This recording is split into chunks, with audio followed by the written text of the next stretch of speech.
Who all can tell you not to sing your story? Who all can tell you that you're singing off key? You are the dancer, you are not the dancer. You are the song, not the one who sang. Be a beautiful songbird. No, you tell the truth.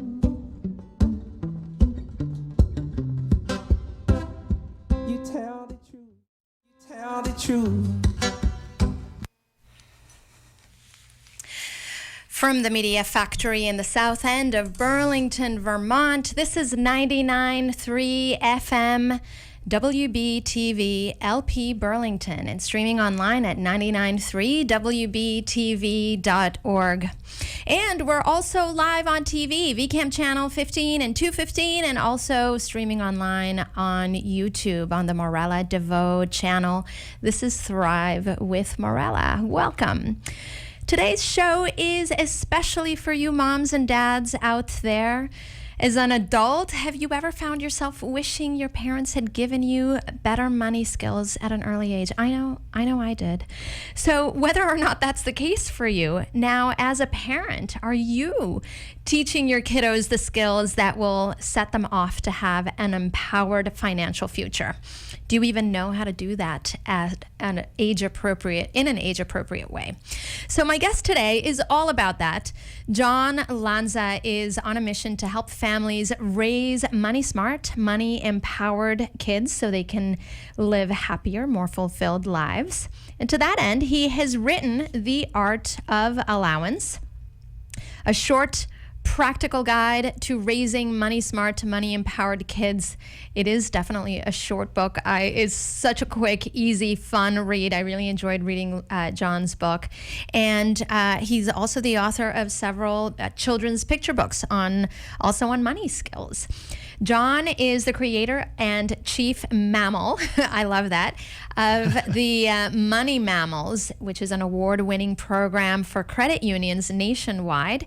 And it's all built around the core Money Mammals mantra. We'll share and save and spend smart too. John, welcome to Thrive with Morella. Thank you for having me, Morella. I'm excited to be here. I'm excited to have you. I was sharing with you, John, that it was fun to read your book. It's also kind of in creating some conversations at home for us. So thank you for writing the book. So John, I always start off the show by asking my guests, what is one of your personal keys to thriving in life? I would have to say it's getting up at 5 a.m. I started doing that consistently after reading The Miracle Morning by Hal Elrod in about, I think it was 2015. My wife gave it to me, and that's just allowed me to read a ton more books, become a pretty consistent meditator, and that has helped a lot of things. So I'd say getting up early has been a big key. Yeah. And it also requires you being mindful about what time you're going to bed. Definitely that. I'm just going to tune my audio a little bit. Okay. So, yeah, as an early morning riser, too, I'm with you on that one. I enjoy feeling like by the time the day is actually starting, there's already a sense of accomplishment and a sense of, centering for yourself. So thank you for that. You're welcome. So let's start off. I mean, gosh, the whole parenting thing there are lots of mistakes to be made, right?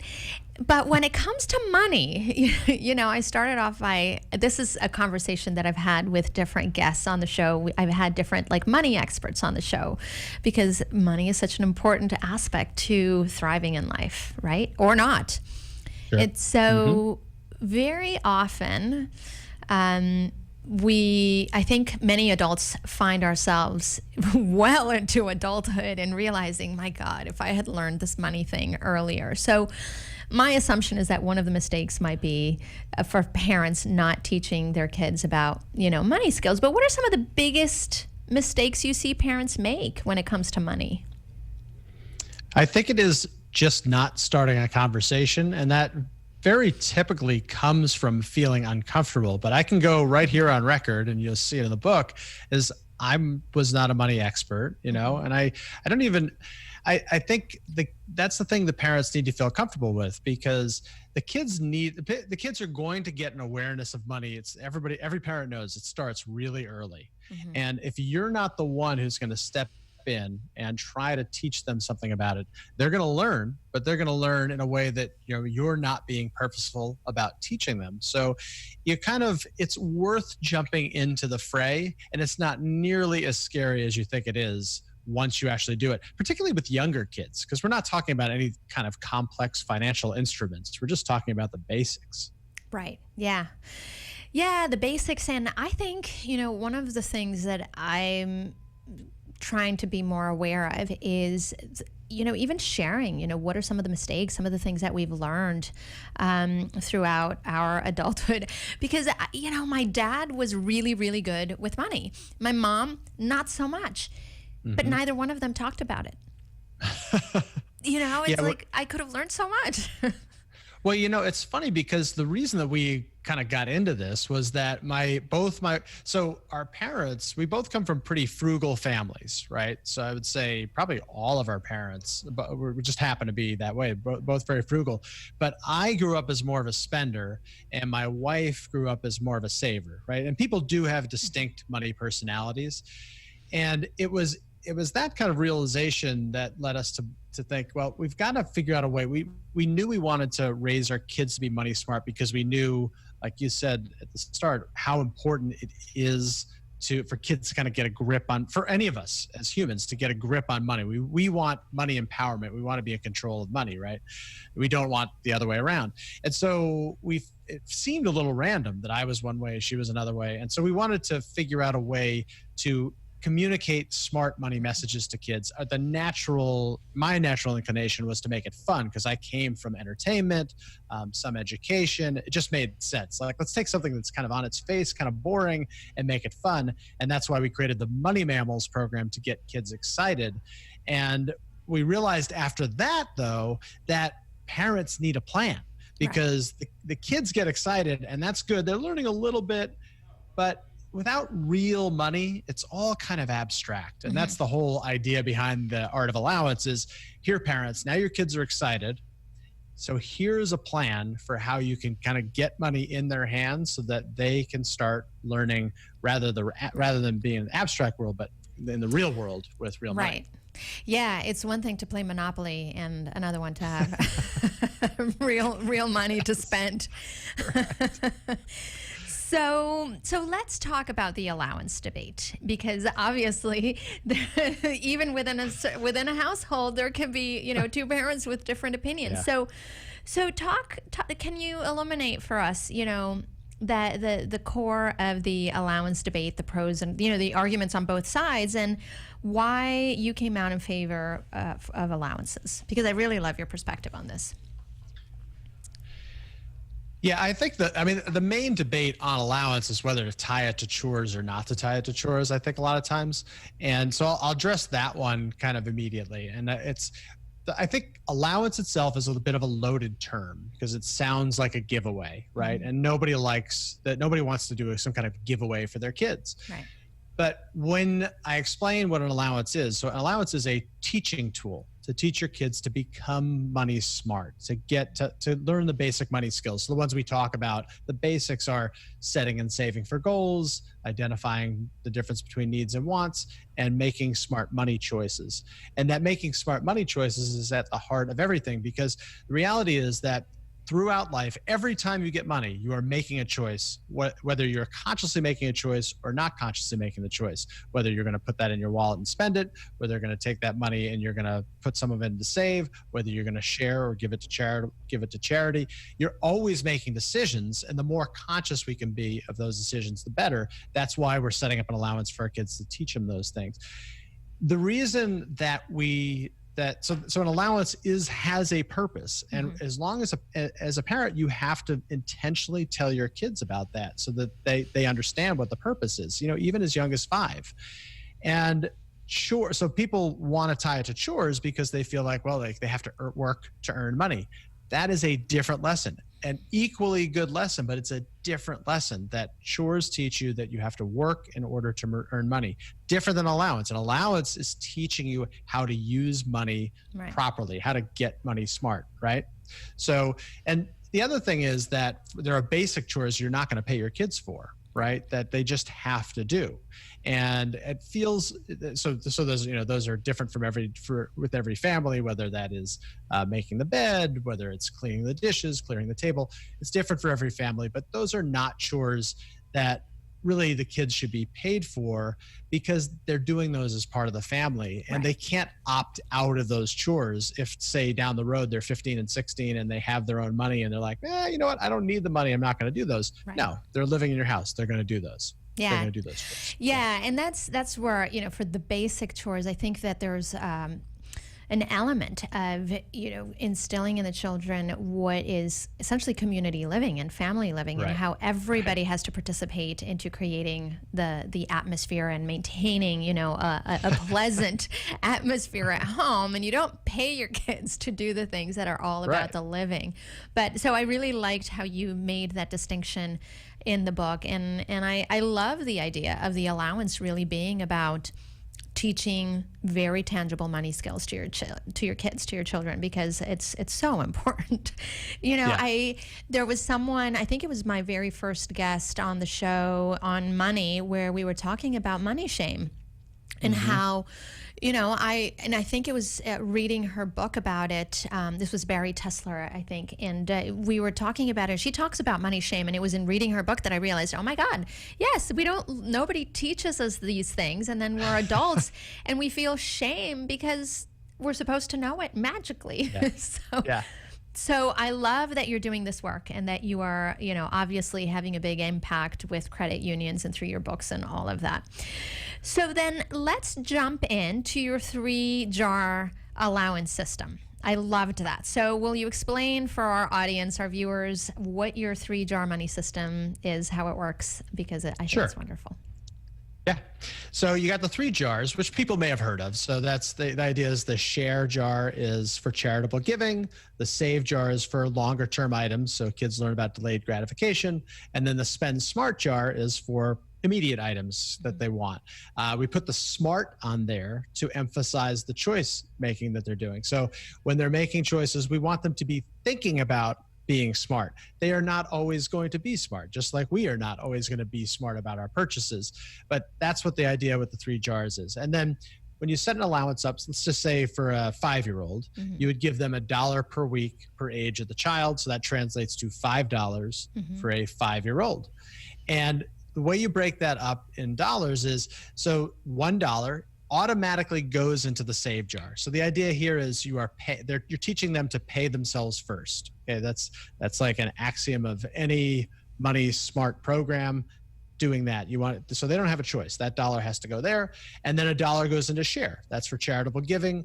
Most of us believe that we should be giving to charity. We're teaching our kids that money has to go there. And then the extra $3, that balance is kind of like their discretionary money. So they can put that into the spend smart jar, or they can put it into their share, they can put it into their save. Different kids are going to be different. Most of the time it's going to go into the spend smart jar, but that's your basic breakdown. Now we broke it down because we're lazy and we wanted to do dollars. So that breaks down to 60, 20, 20. Some people may have heard the breakdown of like 80, 10, 10. It's like 80% for discretionary, and then 10 for share and 10% for saving. If you want to do that and break it down into coins, perfectly fine. That's great. But that's kind of the reason why I call it the art of allowance, is that everything here, there's a framework you're working within, but everybody's going to have a different approach. Parents are going to have different approaches. Kids are going to have different approaches. You just have to have a framework around which you set up the system. Right. And so one of the things that really stood out for me, which I loved, was in the save jar, it sounds, well, and I'm curious as to what you do, but I loved the idea of doing a matching system. So, incentivizing as a parent, saying, okay, so here's your allowance, but, we'll match, either 1-to-1 or, 50% or whatever it is, will match whatever you put in your save jar. So how do you do it? And what do you see as, for people doing that? What's the trend? So what we did was for every dollar that they would put into the save jar at allowance time, we would give them a quarter. So it's kind of like an enhanced interest type thing. Right. In terms of matching, one of the things that we actually still do this to this day, is if they want to buy a book, we will always pay 50% of the cost. So we doubled their purchasing power for books because we just think, if you want to buy a book, fantastic. We want you to be reading. So that still exists to this day.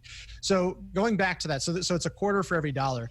The way that works in practice is nice because if they are, so at allowance time, you're very intentional. So when you give them the $3, you could say, well, you could put that into the spend, and that's fine. But if you do put more dollars into your save, you would get a quarter for every one of those dollars. So if you put $4, so let's just say out of that $5, one goes into share, one goes into save, and they took the other 3 and put it into the save jar, they get another dollar because they're getting a quarter on every one of those dollars. So that can be pretty powerful. And you need to do that, especially when you're starting off, you need to do that every time you're doing the allowance. Say, do you want to put somebody in there to incentivize them to save? And then jumping ahead to say when they start to save for goals, they're going to be much more inclined to want to put money into the save jar because they're going to try to be saving for the goals. And that now that my kids are older, I don't want to jump ahead too far, but they have a digital allowance and they're getting 10% interest on their allowance. And so that's calculated monthly. And so it's a 10% annual interest, but that's calculated monthly. And so what I do now is I will text them and say, I'm about to process. Do you want to transfer any money from your spend bucket to your save bucket before I process your interest? And the reason that's good is that one of the rules is once money is in the save jar, it cannot go out of the save except for goals that you're saving for, and for longer term savings. So you can't shift it back to the spend. Yeah, I love how your system evolves as they mature. So we'll talk about what you call the breakthrough allowance in a minute, but so you also mentioned in the save jar, and this was something also that I was curious to pick your brain on. So you're talking about teaching them to save for goals. So what's the difference between what you teach them in terms of discretionary saving of their Spend Smart? So here they have their Spend Smart jar, and then they have the save jar for goal saving. So talk to us about the distinction that you help them create between those two. Sure. I think the easiest way is an example. So when we went to the store one time with my daughter and she wanted to get a scooter. I talk about the scooter that she bought in the book, but the way that happened was that she's like, I want this scooter. And the scooter was, I think it was $24. And she had $3 or $4 to her name at that point, or in the spend jar, and said, well, you're going to have to save for it. So it's basically anytime they have a want that is more than what they have in spending, then that's when they can start saving for something, right? So when we came home, then we set up the goal on the jar. We put a picture of it there. We identified how long. So we the acronym SMART goals. Yes. So it's the SMART. So it's right. Specific, measurable, attainable, relevant, and time-based. Right. You put all that there. You don't talk to a 5-year-old about a SMART goal, but you introduce them to the concept by showing them everything on there. Say it's going to take 8 weeks to save because you can save $3 a week for 8 weeks. That would get you the $24.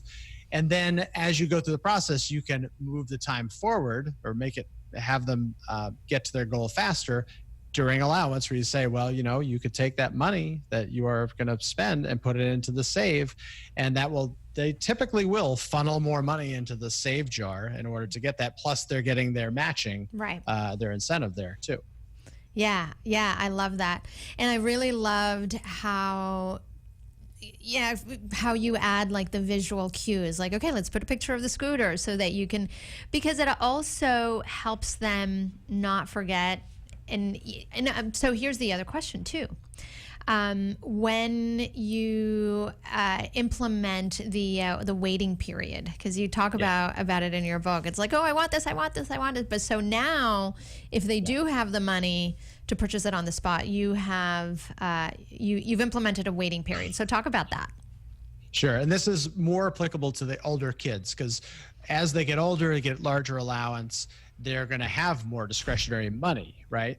And if they start making their own money. So our rule while they're living under our roof is that for anything over $50, they have to wait a week before they purchase it. Okay. So that it helps protect them. It's also a good thing for us. The funny part is we've done it more as adults just by implementing it with our kids. So it's a good thing for an adult to do as well as a kid. But so if anything over $50, they have to wait 1 week. Anything over $100, they have to wait 2 weeks. Mm-hmm. And it really, really helps them to realize, do I really want whatever it is, and protects them from impulse purchases. Now, that may change when they leave the house, but they're going to have that framework in their head to think about. And that's what we're trying to do is provide them with these tools to be able to deal with money when they get older. Right. So let's shift out of the save jar and the discretionary spending as well that we touched on a little bit. But I want to ask you about the share jar. You tell a funny story, and I don't know if it actually came out of her share jar or not. But obviously, there's the value of charity that you're also teaching them through this share jar of consistently putting money aside to give into charity, right? So there's that teaching there. Do you ever hear your kids or other kids say, well, what if I want to use this jar to share it with my friends, and buy ice cream for all of us? Like, do you ever get that, and how do you go about that? Yes, and what's funny about this, so we don't typically allow that. The funniest part about that, though, is my daughters were trying to pull that off, and I forget exactly what it was, but it was one of them was trying to share with the other in order to buy something that pull money out of their share jar, and I said, no, you can't do that, and they pulled my book off the shelf and said, well, that's what Marmoset does, so the characters, that's what the little sister does for the older brother. I said, okay. But that really wasn't, in this case, he was saving, they really used my words against me on that one. So it is something, so you have to watch what your kids do. But in general, no, we do not want the kids, that this is for charity. It's for something, not for themselves. Now, if they wanted to share, with someone else's charity, or if, for example, if my daughter is engaged in a run for charity and the other one wants to give money for that charity, perfectly fine. If it's for something for a school, that's perfectly fine. Like they'll contribute to each other's jogathon donations or that type of thing. That's fine. But if one of them is trying to get a shirt or a book or a pair of roller skates, it's not going to work. Yeah, I hear you. It was funny to read that story in the book. So let's move into, once the kids start moving into the teenage years, you start implementing what you call the breakthrough allowance. So do you want to talk about, because I don't know that I can do a good job of explaining what that is. So why don't you tell us what breakthrough allowance means and Sure. how it works? Well, I'll do my best. So when they get to be tweens and teens, you could transition the allowance to the breakthrough allowance. So the breakthrough allowance means they are now going to get a lot more responsibility, and they're going to get more money. So they're now going to be responsible for their own clothes, their communication, so the extra money that we have to pay for the phone bill. They're going to be responsible for their own food, and they're responsible for their gifts, so gifts for their friends. And in our case, they're now getting $100 a month. Actually, my older one is getting $125 a month. And that sounds like a lot of money, right? Mm-hmm. But when you consider, we actually budget it all out, we consider what they're actually paying for, it is perfectly reasonable. And most likely when parents implement this, they realize that they'd be paying a lot more money. The best way to think about it is it's not an additional line item if you're budgeting in your budget. Mm-hmm. It's money that would just be coming out of your pocket, but now you're making them responsible for it. And the nice part about it is they are so much more responsible of their own money than they are with your money. Yeah. So, Go figure. Exactly. What a surprise. So yeah, and the way that ends up working out is that, so for example, if they go to school and they want to buy lunch, that comes out of their allowance. But we will buy them anything to make their own food. Mm-hmm. So that incentivizes them to make their sandwiches or whatever it is and bring that to school. If they go out and meet friends out on the local street here, they will have to pay for that themselves. They have to pay for their phone, and then they also have to pay for gifts. So if they're going to a birthday party, they have to pay for the gift, or they get more creative with the gifts. So you work and the clothes. Clothes are a big one because, they purchase a fair amount of clothes, and that combined with my wife really teaching them a few things. One, they will go to Goodwill and shop. They will go to flea markets and shop. And then my wife holds clothes swaps. Mm-hmm. She does those with her mom group from time to time, but then they did one for the teens. Right. And those kind of things are great. So I think all that combined helps to kind of mitigate the kind of craziness that can happen when it comes to clothes and teenagers. Well, and I was I was curious, and you're providing some detail that I didn't, I don't think you get into that level of detail in the book, but I was curious because I was wondering, well, as a parent, are you making them 100% responsible for their clothing budget, or were you, covering some of, I was thinking, okay, I need to ask, or I want to ask John, do you cover their needs and then their allowances for their, trendy teenage wants? But it sounds like in your household, you've transferred the full responsibility of clothing into the allowance budget, and so it's still the same, potentially the same amount, or maybe it sounds like it's kind of a budget friendly way to do it by making them the managers. So is that right? You've transfer that? Yeah, that is right. The exceptions are we buy their school uniforms and we buy their sports uniforms if we have to buy those. So those are the exceptions. And that a parent could certainly adjust the allowance and make them responsible for that. Right. And that would work. But yeah, no, other than that, all other clothes it's coming out of their pockets. Right. And I really liked the gifts for your friends. It's like, here, this is what's in your allowance. This is what your budget is. And so you can get creative and make something or, find a really creative gift. So I thought that was brilliant.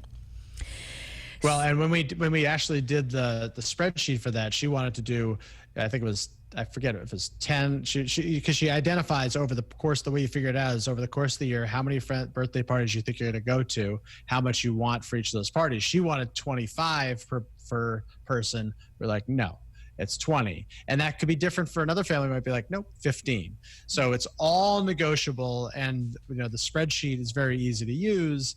And it's, like I said, it's going to be different for every family.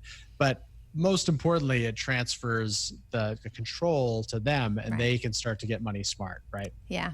I thought that was brilliant. And I loved how you mentioned in the book at that point where they're also learning some negotiation skills, whether they're going to come ahead or not. It might, in some places she came ahead, but I thought it was wonderful. I think one of the first times my dad asked me, I can't remember where it was, probably I was going to college or something, and my dad said, well, bring a budget to me and we'll look at how much money I'll give you. And that was so overwhelming. I mean, he was helping me learn some money skills, but I was like, a budget, I don't even know what that is or how I start. Like, oh my gosh. So we're going to be saying goodbye to our TV audience in just a few seconds. And I want to remind everybody that your book is The Art of Allowance. My guest is John Lanza, who is all about teaching kids and parents how to raise kids that are money smart, money empowered.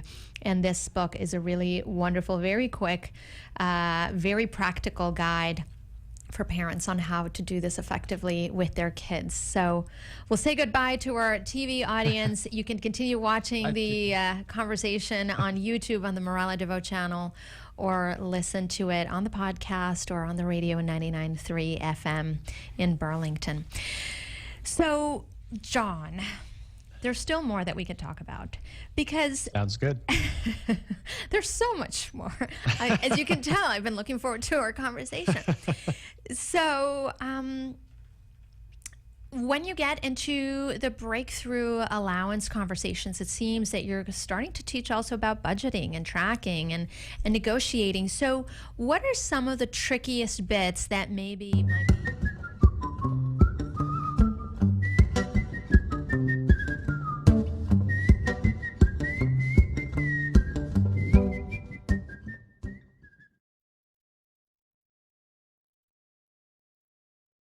For my wife and I, we do more of kind of tracking our spending and making sure that we're kind of keeping within reason. So it doesn't require that you are a budgeter to be able to do this program. I would say, you know, the thing that parents sometimes have an issue with is the amount. Like they think it's a large amount, and I will say we're fortunate to be able to provide this amount to our daughter to be able to do this, right? To teach her this, but you can adjust it to whatever your family situation is. And I think the most important takeaway is that it is money that is typically coming out of your wallet anyway.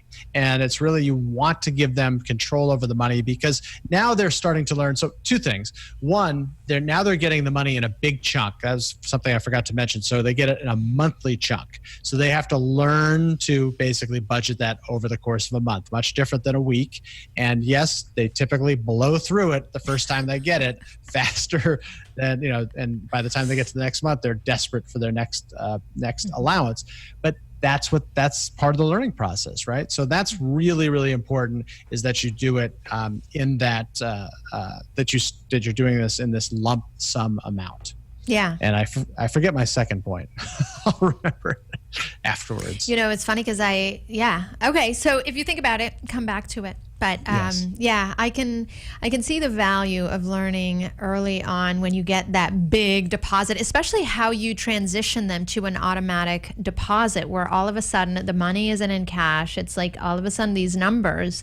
And, you know, when we have all had the experience of that first paycheck, when it's like, woohoo, I'm rich.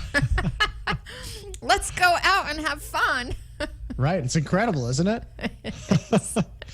Oh, and you know, the one thing I do want to point out is, so we transitioned also from jars to a debit card. Mm-hmm. And so there are various debit cards out there. So I'm not going to promote any particular one, but you do want one that has the three buckets. So the share and the save and the spend smart, or the give and the save, you know, the donate, the save and the spend.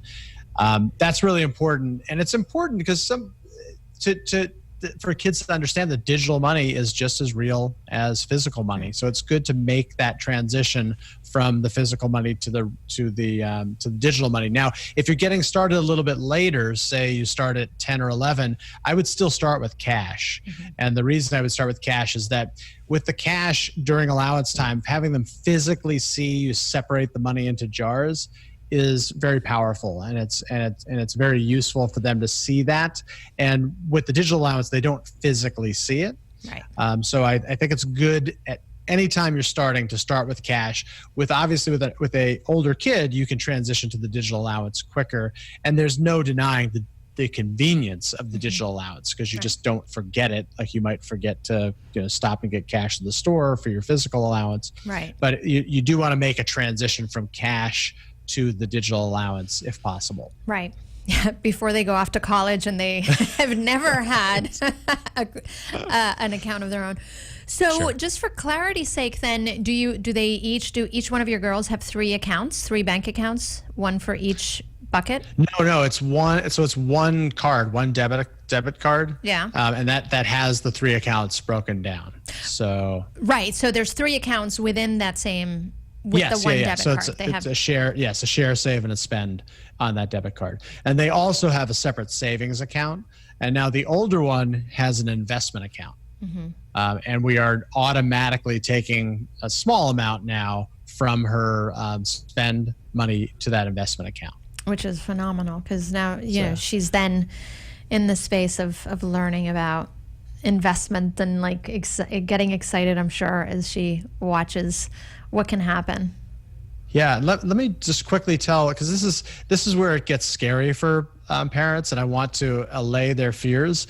I am not an expert investor, and my daughter wanted to invest, and we were talking, she wanted to invest in something. So we bought three shares of a stock in my account a few years ago.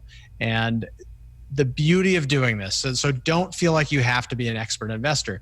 By doing that, that opened up a whole bunch of conversations. One, the stock went up, and she immediately was like, well, can I sell it? I said, well, if you sell it, it's in my account, so you're going to be paying the short-term capital gains on it. So there's a conversation if I went up to her and said, let's talk about short-term capital gains, eyes would glaze over. Right. But now she's listening. What? So I said, if you hold on to it, then you would pay long-term capital gains after a year. I said, but there's a risk associated with that. So we have a conversation about risk. And that led to her then wanting to invest in a larger index fund. Right. So now we have that. So all these things came out of the most simple purchase of some stock. Didn't cost much money. And we did match the money, by the way, which is a good thing to do. I think if you can do that, is match their money when they're first participating in the stock market. In the stock market, yeah. And I love that your 16-year-old knows about index funds, which I didn't know until I was well into my adulthood. I was like, oh, me neither. Right. So that is awesome. So how young would be ideal to start? Well, to start talking to your kids about money, you could start as young. I mean, you could start reading to them right when they are, first week.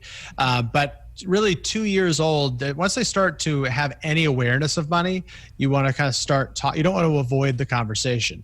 And so there's simple things you can do. You can, when you're going to the store, you can give them some change. They can give them $1. They can engage in the transaction. And this is not for them to understand the breakdown of the change that's coming back. It's for them to what you're doing is you're exposing them to the language of money.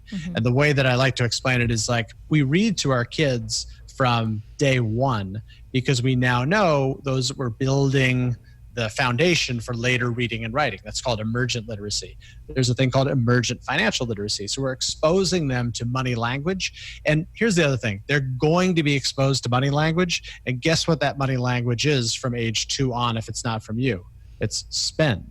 Right. So you want to engage them with share and save and spend smart. And so that's why you want to start early. And then the allowance, you could start at 5 is a great age to start it. But don't feel like you've missed the boat if you haven't started at 5. You can start at 6 or 7, at 13. We can start at 11. You could start at 11. But and the reason I do think it's so important for that allowance, it is too abstract for kids to get financial literacy if they don't have money to practice with. They need money to practice with. Right. Otherwise, you're telling them things that they don't actually get some experience using. Right. Yeah, unless, I don't know, I'm sure there are other parents who are kind of working really well at sharing with their kids the financial lessons that they've learned, or how they go about, spending money or saving money, or, but I think it's a really wonderful concept to have the kids have the money in their hands and feel the responsibility and the reality. And what you say early in the book, I think, is really it's a really valid point, where they're going to make mistakes, and better make them, when it's, a couple, tens of dollars and not tens of thousands, when they're later in life. Right. Where yeah, it's like, you want low stakes mistakes versus the high stakes mistakes, especially when you think about the student loan crisis. You can't help but think that a fair amount of the student loan crisis problem is the lack of conversation that's happening between parents and kids about the cost. I mean, we have a 16-year-old who's, headlong into the college process, and it is a big part of the conversation. I will say it's difficult, because when you have a kid who's doing well in school, you want them to be able to go where they want to go. But let's face the fact, there's 3,000 schools in this country. That means there's hundreds of schools most likely that are fit for your kids. And what you want to do is try to find a fit for them that is not going to put them into a position where they come out of school with hundreds of thousands of dollars of debt. And we've told our kids, we're just not going to put you in that position. Hundreds of thousands of dollars in debt. That to me is outrageous. And the sad part is that you hear then the stories of the kids coming out of college with jobs that really are not allowing them to thrive, with college degrees, because they're so burdened by debt. And then they start to realize that when they were getting into the debt, they were thinking of it as free money. It's free money. I'll think about it later. I'll have a job. Everybody does it. So it's not free money. No. And I think the most difficult part is the name brand issue with colleges. And this is not to say that the name brand colleges are not great colleges, but the fact is, kids tend to get caught up in a tiny subset of schools because that's what they're talking about with their friends. Right. But you don't know what conversations those friends are having, the friends are having with the parents, or the parents even engaged. The kids are just they see these name brand schools, and that's what they get caught up in. And the fact is that your kid could find probably 10, I don't know what the number is, but X amount of colleges that would be just as good a fit for them as the name brand school, and not put them into tremendous debt. And so it's important that more of us have the conversation with our kids from the start, so that they understand, here's what you have in your 529. You're going to get this every year. Here's what we're willing to contribute. Everything above that is going to be either scholarship or it is going to be loan. Right. And that's the discussion that we're going to have. And then don't fall in love with one place. Wait for the packages to come in after you apply. And then also make sure you're not applying to places that you can't afford. Right. So absolutely. Yeah. So, John, we've touched on so much, and all of these conversations are so important. Is there anything that we've missed, do you think? Is there one key thing that people can start doing, or anything we've missed? It's a good question. I think the key thing is just understanding that this process is about opening a lifelong conversation with your kid. And by starting early, you're starting with the basics.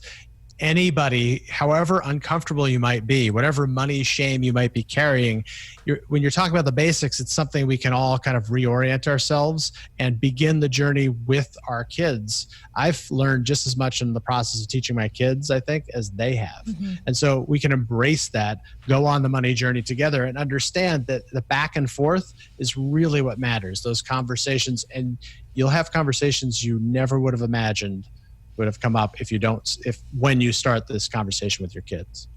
I can imagine. So for our audience, my guest today is John Lanza. His book, The Art of Allowance, a short practical guide to raising money-smart, money-empowered kids, is available now. This is the first book that you wrote for parents, right? You've written a few other books, picture books for kids on money and money skills. And all of that information you can find on the Thrive with Morella podcast page, which is thrivewithmorella.com/podcast. But also you can find all of this information at John's websites, which are the moneymammals.com website, themoneymammals.com, and theartofallowance.com. John, it's been a pleasure to read your book. It's been delightful to chat with you. I love the work that you're doing. There are going to be lots of money-empowered kids out there thanks to your work. So thank you so much. There hopefully will be fewer people in serious debt burdens because of your work in the future. So thank you. Well, I appreciate it, Morella, and I wish you well with on your money smart journey with your daughter. Thank you. And thanks for having me. Thank you so much. We're going to say goodbye to our YouTube viewers, and we're